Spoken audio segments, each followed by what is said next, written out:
বিনা বৰা মোৰ ছোৱালীজনী মাহেকীয়া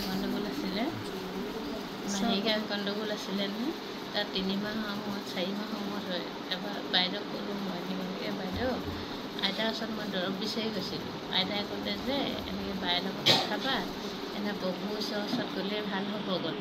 তাৰপৰা মই বায়েক ক'লোঁ বাই মই যাম দেই।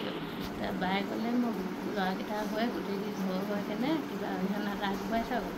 আগবঢ়াই মেলি থ'লোঁ, থোৱাৰ পিছতে ক্লিয়াৰ হৈছে। তাৰপৰা আকৌ মোৰ ভতিজাটো তাৰ মা বাপেক কোনো নাই, তেওঁ তাৰমানে একদম পগলা নিচিনা হৈ আছে।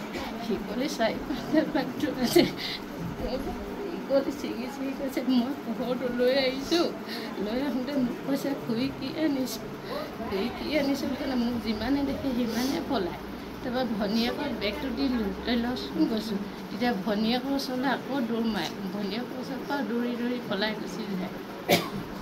আৰু মানুহজনতো খাই বৈ পগলা হৈ থাকেই, পূৰা খাই ঘৰত অশান্তি কৰে, ঘৰ দুৱাৰ চব ভাঙে, বস্তু ভাঙি শেষ কৰি দিয়ে। ঘৰৰ বস্তুও নাথাকে। এতিয়া তেওঁ মই যেনিবা মনে মনে কৰি আছোঁ, কৰিয়ে তেল পানী দিছিলে, তাতে খুৱাই মেলি মনে মনে খুৱাই আছোঁ।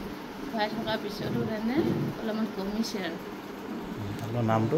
বিনা বৰা, ছোৱালীজনীৰ নাম কবিতা বৰা। ঠিক আছে। আৰু কোনোবা আছে যদি